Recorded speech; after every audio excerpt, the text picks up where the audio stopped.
We know the COVID pandemic has not been easy on anyone, especially kids, and now we have numbers to back it up. New research shows 1 in 4 children experienced symptoms of depression during the pandemic, and 1 in 5 had anxiety. That's twice as high as pre-pandemic estimates. The study also found the kids' symptoms increased over time, and they were more prevalent among girls and older kids, particularly teens. Experts say ongoing social isolation, missed milestones, and school disruptions have compounded over time, and now they're negatively impacting kids. Dr. Cheryl Ziegler joins us now. She's a child psychologist and our 9 News parenting expert. Dr. Ziegler, those are hard numbers to hear when we think about that. What are some of the tools we can do to help children improve mental health? So there's all sorts of tools that are very helpful for mental health, but I think particularly right now, there's a couple that parents can start implementing now. The first one is taking a break from social media and media in general.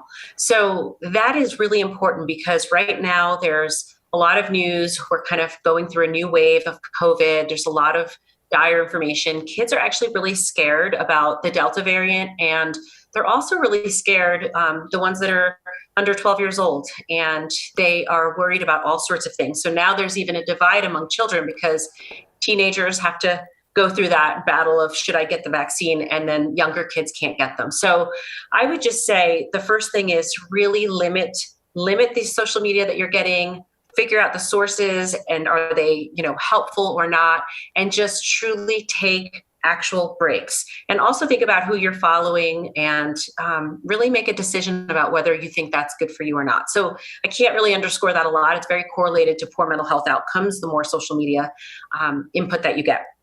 Absolutely. I would also say, I'm sorry, Kim, but I would also say a gratitude practice. I have 2 more tips that I think could be really helpful right now.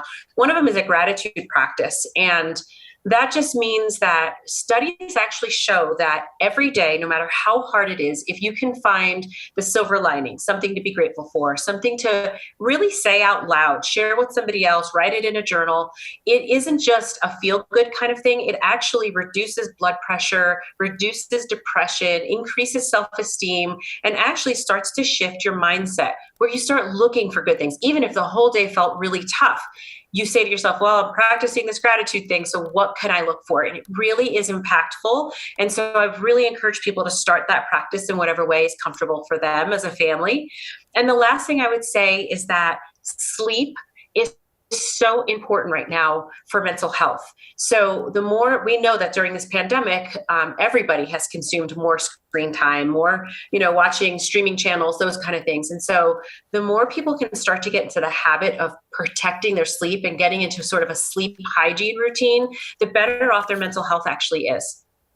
I love those ideas. And, you mentioned that idea of gratitude. Just listening to Caleb Dressel during the Olympics and his journaling that he does, I hope that the kids heard some of that. That's how you really do take care of yourself mentally. As we talk about this, though, things are changing so much right now. We're starting a new school year. And you got to believe that every kid has a little bit of anxiety, like, okay, when are they going to tell us we have to work from home again? What's going on? How do we help them cope with that? Yeah, this is very real. This is a top concern, I think, on most people's minds right now that are parents. And so the first thing that I would say is that if you already know what the situation is going to be at your school or you're already in it, give that some time, meaning process it when you get the information. Don't wait till last minute. I have plenty of parents say, well, I'm just not going to tell them right now because I think that'll upset them. And I think it actually is better to just share your information with your kids. Really monitor how you're feeling about it. What are you going into it about? Are you angry? Are you scared? Really take notice of how you're feeling and then give them time to process it. And part B of that is don't assume that you know what is concerning them. Sometimes parents are very surprised. So the second tip is really just listen. So, okay, I just shared with you, this is going to be the school policy or this is the way it's going to be this year. And then pause. How do you feel about it? And then if they don't know in that moment, I'm sure you're taking this in. I'll check in with you again later or tomorrow.